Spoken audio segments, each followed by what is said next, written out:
Hello, everybody. Last night I was at the invitation of Master Zinni Reynolds, who runs Zen's Gym, where I assist. Invited me to go with him, his wife, his family, and one of our young fighters who wants to turn pro in October to watch a fight night in Jeff City, Missouri, which is the closest sizable city to Columbia, where I live. And I'm going to give you my reactions to what I saw last night and a bit of an analysis. And some of my subscribers are into fight sports and the fight game.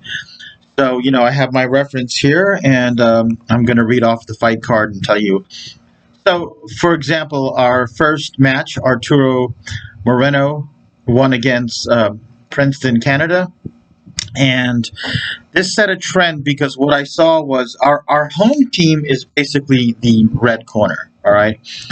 Those were a lot of local peoples from Jeff City and closer by areas. And then the blue team was a lot of visitors from further out and out of state as well.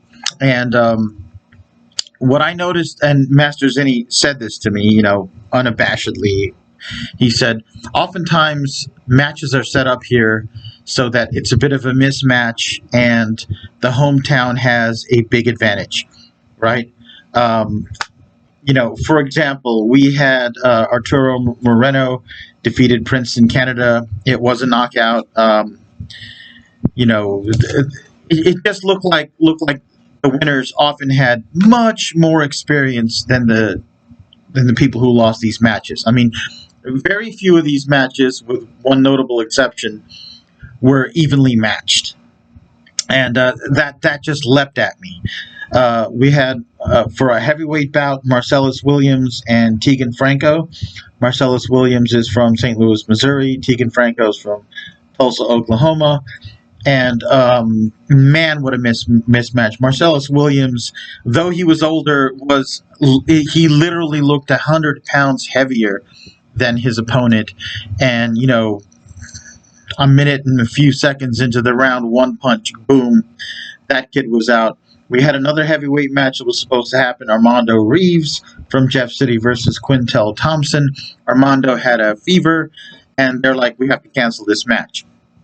Then we had Mike Williams versus Xavier Tucker. Mark Williams, again, Jeff City, he won. That was at 199 pounds. Jermaine McDonald versus Richard Smith, 4 rounds at 154. Again, that was a fairly interesting match, a little bit more even. And also, I noticed in all these matches, this confirms what I saw with MMA, in that there's a lot of really good offense out there. Even the fighters that I would call schlubs are able to land on these other fighters. Defense, not so much. And when you talk to Midwesterners, like we have this guy Wallace at the gym, and he's related to Zinni and Laura, his wife, and as a matter of fact, she's grandmother to his kid. When I talk about the defense thing, I feel them getting defensive about it. Like, I feel them wanting to criticize me. And they're like, but you can't win on defense. You got to have good offense, too. And I keep running into this in the Midwest. It is really hard to communicate newer concepts to the Midwesterners because, and I notice this whether they're black, white, whatever, they start taking what you say and tying it into something else that is not what you say or intend. And in other parts of the country, they sort of get it, right? When I say defense, I am not saying defense at the expense of offense. Defense is, by definition, just about the only way to reliably do counter offense. To counter. Defense isn't blocking and slipping and blocking and slipping and making the person miss. That's not what defense is. Defense is making the person miss, blocking them, smothering them, and then immediately counter-attacking, right? But the truth is, folks, You cannot hurt a person you cannot touch. If you cannot hurt me and my offense is inferior to yours, just the mere fact that I've made you miss and you're in range sets you up for a counterattack. And if every single time you try to attack, you are countered, right? Your offense becomes a liability. And then if I can mount my own offense, even if it's inferior to yours, I will land. And then when you try to counterattack, I can counter your counter, right? There's a reason why all throughout history, for example, if you, especially with projectile weapons, if you want to take an enemy position and they're defending, and if they're proper defenders, they get on the high ground, they get in a place of tactical advantage. You need about a 4 or 5-to-1 numerical advantage, because if you have a 3-to-1 advantage, for example, and you're attacking a defended position, you could lose everybody. You could lose everybody, and the defenders may have not only less casualties than you, they may have very significant casualties. So that was really important. I'm going to talk about some of the other matches. Donnie Reeves versus Austin Ward. Donnie won. Kendall Prather from Kansas City, Kansas versus Keith DeBrow. That was interesting. I'm not. You might. I'm having trouble putting all the faces together. Let me move on. I'll get back to this. Jose Zaragoza versus Dan Abram. Probably 140 pounds, 6 rounds. Probably one of the best matches I saw that day. I would probably say the best match. Two guys, they went at each other nonstop. I did see evidence of good defense. I did see lots of flurries, infighting, distance fighting, use of overhead rights, and Zaragoza won. He was a fabulous fighter. And then we had Sean C. Perry versus Rocky Hughes, which was at 147 pounds. It was a big mismatch, in my opinion, because I believe Rocky,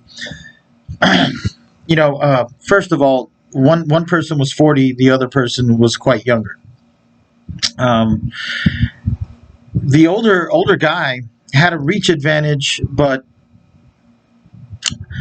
he had almost no defense, and at one point there was a headbutt and they declared it a no contest, which made absolutely nobody happy. And then we had Jesse. There was a cruiserweight title. I don't know if that's a state title, but Jesse Bryan from New Bloomfield, Missouri, fought Gary Culp from Hannibal, Missouri. Apparently, this was at 199 pounds, set for 8 rounds. Apparently, there was another person that was supposed to take the place, Jesse won, of Gary. And what happened was that person pulled out, so Gary was a last-minute replacement. Gary looked very out of shape. He did not look like he had adequate defense, or, to be honest with you, much of an offense. He got knocked down several times before being knocked unconscious. Now, there was a knockout that night, and it was pretty catastrophic.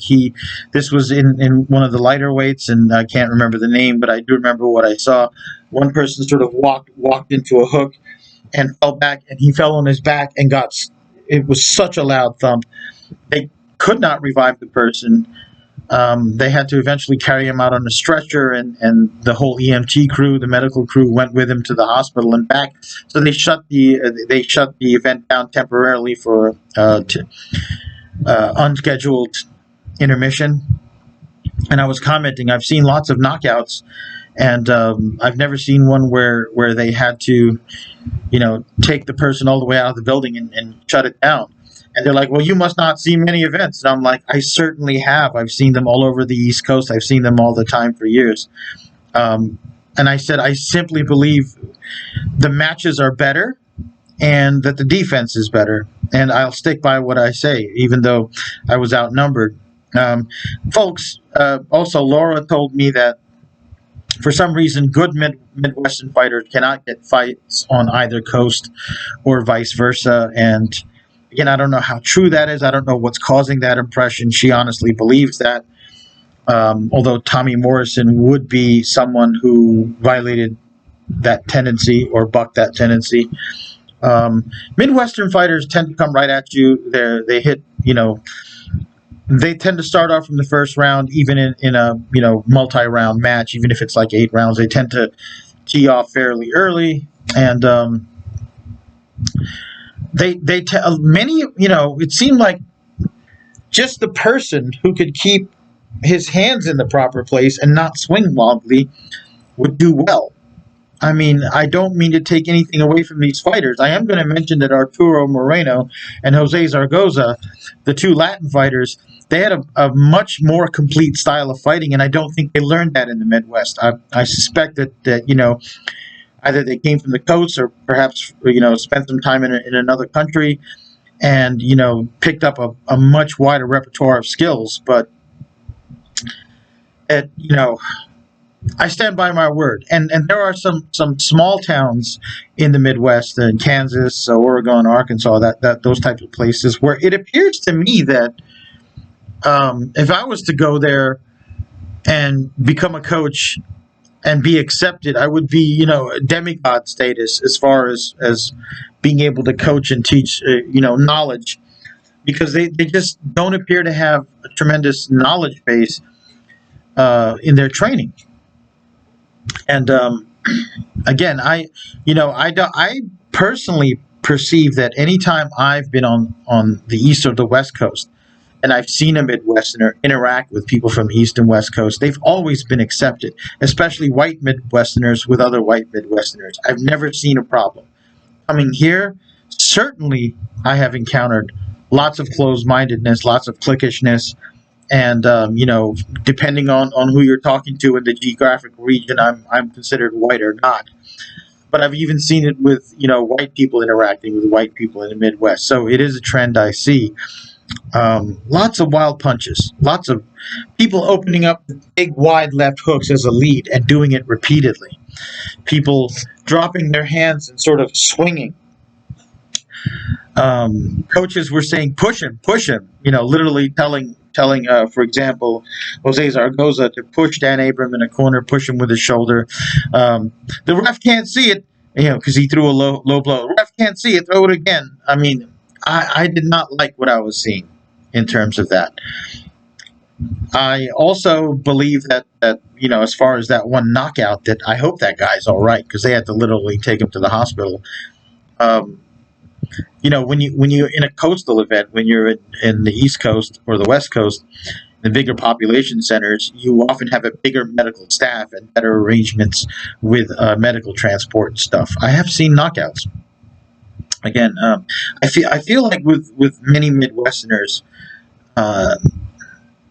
they're so stuck in what they're doing that they begin to doubt your character for saying something that to be true, that you can prove to be true, because they haven't looked at it. They don't want to look at it. They're not willing to look at it. They're told not to look at it, and they think you're lying to them. And it actually affects your relationship. It's probably one of the more frustrating things that I encounter here in the Midwest. But anyway, credit to the fighters. They were tough. It was an entertaining night. I would have actually liked to have seen less one-sided knockouts and more good matches that went the distance and showed skill. So Arturo Moreno, Jose Zaragoza, special salute to both of you. You to me were the highlight of the match. The cruiserweight title fight. I mean, the guys knew each other. It was a last-minute replacement, and I think I think Jesse actually felt sad about knocking out Gary, but he had to do it. Anyway, you all have a wonderful day.